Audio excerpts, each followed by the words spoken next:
Since his controversial exit from Ferrari in 2022, Mattia Binotto has been off the radar. But now, it seems the former Ferrari team principal has found his way back to the Formula 1 grid. Rumour has it that Binotto is to serve as the messiah that would save the Formula 1 team, Alpine, from its current state once the summer break is over. But there's major concern, and it's regarding the gardening leave deal Binotto signed with Ferrari, which prevents him from working for a year. So would the former team boss dare to go against the deal? And what would his return mean for the Scuderia Ferrari team? You'd have to stick around to find out. Things have been really difficult for the Enstone-based team, Alpine, for the past 18 months, and it will take a miracle for the team to make it out of its current state. It started with the team losing its star driver Fernando Alonso to Aston Martin. Then, the highly skilled driver Oscar Piastri, whom they had thought would replace Alonso in McLaren. They also lost highly skilled professionals like Executive Director Marcin Badowski and French engineer Cyril Abiteboul. As if that was not bad enough, the team's F1 car, A523, which had initially shown promise, turned out to be a huge flop. It was nowhere as competitive as Aston Martin's car, which is their major rival, nor McLaren's car, despite the team starting out poorly. Then, the development was going at an incredibly slow pace. When it seemed like nothing could go worse, at this year's Belgian Grand Prix, the team announced the exit of the former CEO, Laurent Rossi. In what seems like a rebellious move against the replacement of Rossi, several other key personnel of the group took their exit, and it includes the team principal Otmar Schaufnauer, the sporting director Alan Permane, and the chief technical officer Pat Fry. Currently, nothing is right with the team. But things might soon take a great turn, as there are rumours that the remarkable former Ferrari boss, Mattia Binotto, might be taking up the reins to steer the team in the right direction. The 53-year-old left Ferrari at the end of the season after the team didn't reach the targeted goal. Although the team finished second in the Constructors' Championship, the Scuderia team management was unhappy with the performance of the team during the 2022 season. This is because the season has started great for the team. They were a strong contender for the Drivers' Championship title and were winning the race. But before the middle of the season, they found themselves behind the likes of Mercedes, who had designed a terrible car from the onset. For this reason, the management began to hint at the replacement of Binotto, but before they could reach a decision, the Italian decided to tender his resignation first. At the time, it must have seemed like a very great decision for the team to let Binotto go, but judging by the team's performance for this season, the problem wasn't from him.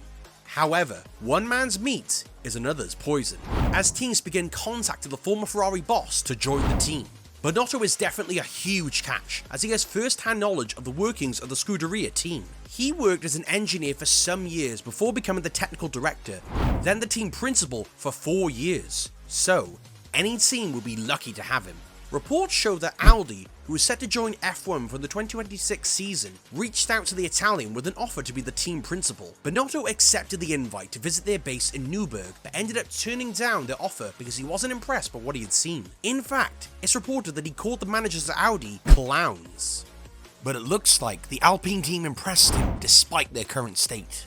A report from LA Auto Journal in France showed that Binotto was at the Belgian Grand Prix weekend and stayed to witness the post-race Pirelli tyre test and was seen discussing with some members of the Alpine team. If that is true, the former Ferrari boss might be seriously considering the offer he got from Alpine's chief executive officer, Luca De Meo, and the likes of F1 legend Martin Brundle believed that it would be a good decision if he took up the offer. Binotto has a lot of experience, particularly in the Ferrari system, and he knows what it takes to run a Formula 1 team. Although things didn't work out for him at Ferrari, otherwise he'd still be there. I wouldn't be surprised if that appointment was announced. Certainly, Binotto could fix whatever challenges Alpine is facing, but he might not be able to take up the role yet due to the gardening leave deal he signed with Ferrari. It is believed that Ferrari gave Binotto $3 million to have nothing to do with Formula 1 for the whole of the 2023 season. If this is true, the Italian wouldn't be able to join any team until the end of the season. If he does otherwise, he would most likely face legal action from the Ferrari team, and things would get ugly. This sort of contract is not uncommon on the grid, as teams try their best to protect their interest. Experienced engineers like Binotto are often put on gardening leave to prevent them from sharing the knowledge of their previous teams with the new ones. So they are paid to stay away from the grid for 6 to 12 months, because it's believed that whatever information they have will become useless after that period of time. However, Alpine might not mind waiting a few more months for the former Ferrari boss to be free of his legal attachments. Presently, Alpine's vice president Bruno Famin is in control of things and he might remain in charge till the end of this season. Besides wanting to return to Formula 1, many people, such as renowned Italian journalist Leo Torini, believe that Binotto has plans to settle the score on the grid if he takes up the job. I have known Mattia for almost 30 years. He is a smart guy, perhaps undermined by an excess of self-esteem.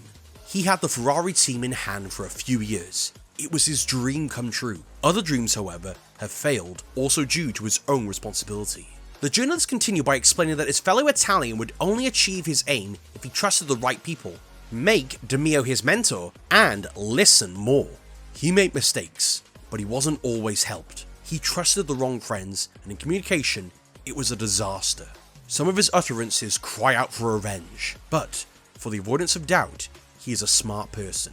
If he finds a mentor in De Meo and learns to listen more, he could do very good things. The Renault Group CEO Luca De Meo is known to be a man with lofty dreams, and he is constantly in search of people who could take the dream to a greater height. Last season, the French team finished 4th in the Constructors' Championship title, right behind Ferrari, and was seriously hoping that the team would either match the performance or do better.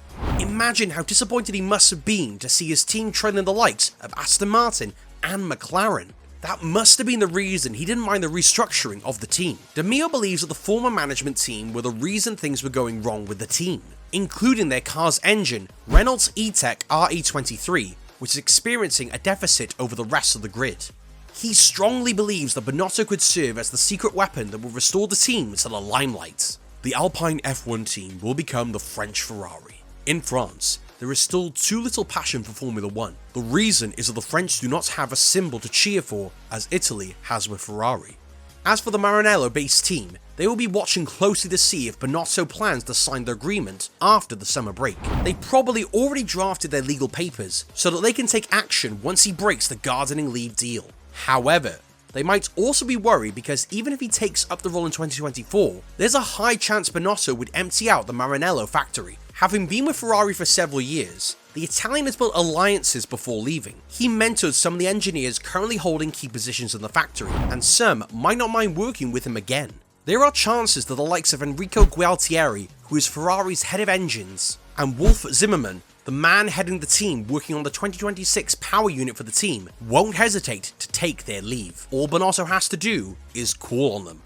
That would be very terrible for the prancing horses because it would be quite difficult for the team to find replacements on such notice. Although Ferrari has a unique way of preventing a huge gap from opening when certain people leave, there's no doubt that there'd be a brain drain if certain people leave at once. Amidst all these speculations, it's important to note that neither Binotto nor the Alpine team is yet to release any statement as regards the matter. They're probably waiting to finalise all the details before letting it known to the world. Hopefully, Binotto takes up the offer because we can't wait to see him back on the grid. So what do you think? Kindly let us know in the comments section and we'll see you in the next video.